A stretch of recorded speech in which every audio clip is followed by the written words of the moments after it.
السلام عليكم ورحمة الله وبركاته. لو أول مرة بتشوفوا قناتي، معاكم مروة شومان. عجبكم الفيديو إن شاء الله أرجو منكم تفعيل الجرس والشير عشان يوصل لأكبر عدد من المتابعين. هنعمل النهاردة طاسة السجق الفظيعة دي. يلا بسرعة كده نشوف عملنا الجمال ده ازاي. بسم الله الرحمن الرحيم. بسم الله الرحمن الرحيم. عشان نعمل السجق الجميل بتاعنا عملت ايه؟ حطيت معلقتين بس من الزيت.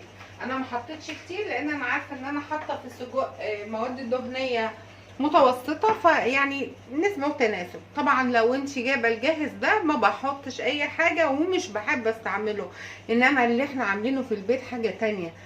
هنزل كده بالسجق الزيت بس يسخن.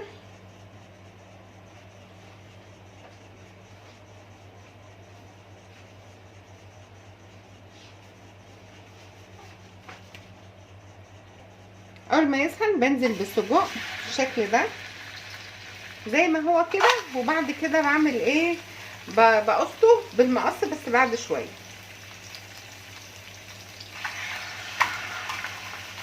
شايفين جمال السجق اللي احنا عاملينه؟ ونضيف وجميل، وبصي يعني ما شاء الله عليه. يبتدي ياخد لون، تقلبيه كده على الجهه التانيه بالشكل ده، وتضيفي بس معلقتين خل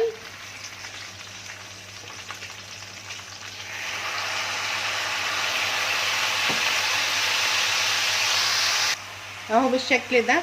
ابدا بقى افكها كده من بعضها، هي بدات تاخد لون اهي.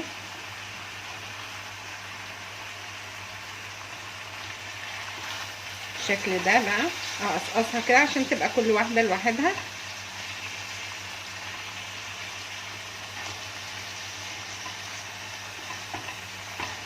اهو بالشكل الجميل ده اهو. اتفكك خالص بالشكل ده اهو. ابدا اضيف جوانح جوانح بصل، يعني مقطعه جوانح بصلتين بالشكل ده.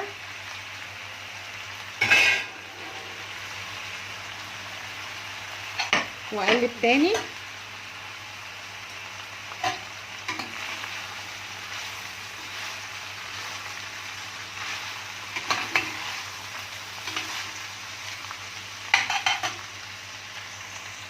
ما شاء الله اللهم بارك. شايفين بدأ لونه يبقى ذهبي وتحفه؟ شايفين تحفه ازاي؟ ابدا انزل بايه؟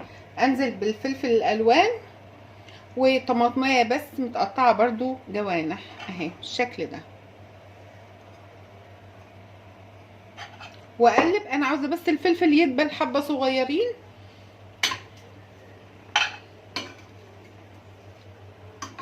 هقلب بقى شويه كده لما الفلفل يدبل حبه صغيرين واوريهولكوا ساعه التقديم اهي. ما شاء الله اللهم بارك. خلصناها. شايفين الجمال؟ شايفين؟ ما شاء الله تبارك الله. اتمنى ان الوصفه بتاعتي تكون عجبتكم لايك وشير وتفعيل الجرس عشان يوصلك كل جديد. نتقابل في وصفه تانية باذن الله، والسلام عليكم ورحمه الله وبركاته.